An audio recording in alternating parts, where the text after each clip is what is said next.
Hello guys ඔයාලත් කැමතිද මේ දවස්වල ට්‍රෙන්ඩිං යන මෙන්න මේ වගේ ඉමේජ් ජෙනරේට් කරගන්න. මේකට ඕනි වෙන්නේ ඔයාගේ Facebook page එකේ ස්ක්‍රීන් ෂොට් එකක් විතරයි. අද අපි එහෙනම් බලමු කොහොමද ඔයාලටත් මෙන්න මේ වගේ ඉමේජ් ජෙනරේට් කරගන්න කියලා. A few minutes later. මුලින්ම ඔයා කරන්න ඕනි ඔයාගේ ෆෝන් එකේ ChatGPT app එක ඕපන් කරගන්න ඕනි. ChatGPT app එක ඕපන් කරගත්තට පස්සේ ඔයාලට මෙන්න මේ වගේ ඉන්ටර්ෆේස් එකක් බලා ගන්න පුළුවන්. දැන් මෙතන ඔයාලට බලා ගන්න පුළුවන් මේ ප්ලස් සලකුණක් තියෙනවා. අන්න ඒ ප්ලස් සලකුණ උඩ එකපාරක් ටච් කරන්න. ප්ලස් සලකුණ උඩ ටච් කරාට පස්සේ ෆොටෝස් කියලා එකක් එනවා. අන්න ඒ ෆොටෝස් කියන කුඩත් එකපාරක් ටච් කරන්න. ෆොටෝස් කියන කුඩ ටච් කරාට පස්සේ ගැලරි ඇප් එක ඕපන් වෙනවා. මෙතනින් ඔයාලට දෙන්න තියෙන ඔයාලගේ පේජ් එකේ ස්ක්‍රීන් ෂොට් එකක් ගහගත්ත එක. එන්න ඒකත් මෙතනින් ඒකලා සිලෙක්ට් කරන්න. මෙතන ඇඩ් කියලා එකක් තියෙනවා. එන්නේ ඇඩ් කියන එකත් ක්ලික් කරාට පස්සේ ඔයාලා දාගත්ත ඉමේජ් එක මෙන්න මෙතනට එනවා.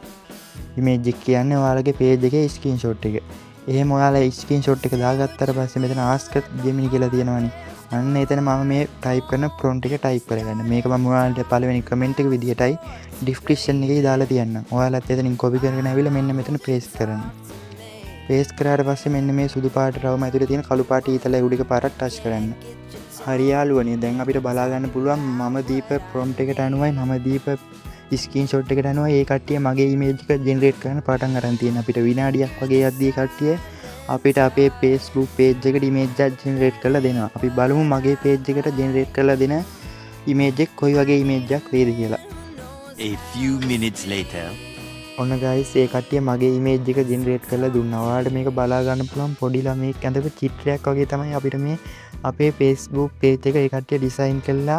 ඒ කට්ටිය ඉමේජ් එකක් හදලා දෙනවා. ඔයාලටත් දැන් මේ ට්‍රෙන්ඩින් එක අත්හදා බලන්න පුළුවන්. මම මේ ප්‍රොම්ප්ට් එක අනිවාර්යෙන් ඔයාලට channel එකේ දාලා තියන්න. ඔයාලත් එතනින් ඒ ප්‍රොම්ප්ට් එක අරන් ඔයාලත් මේ ෆොටෝ එකක් හදන්න try කරලා බලන්න. අදට අපි ගිහින් එන්නම්. බයි යාළුවනේ.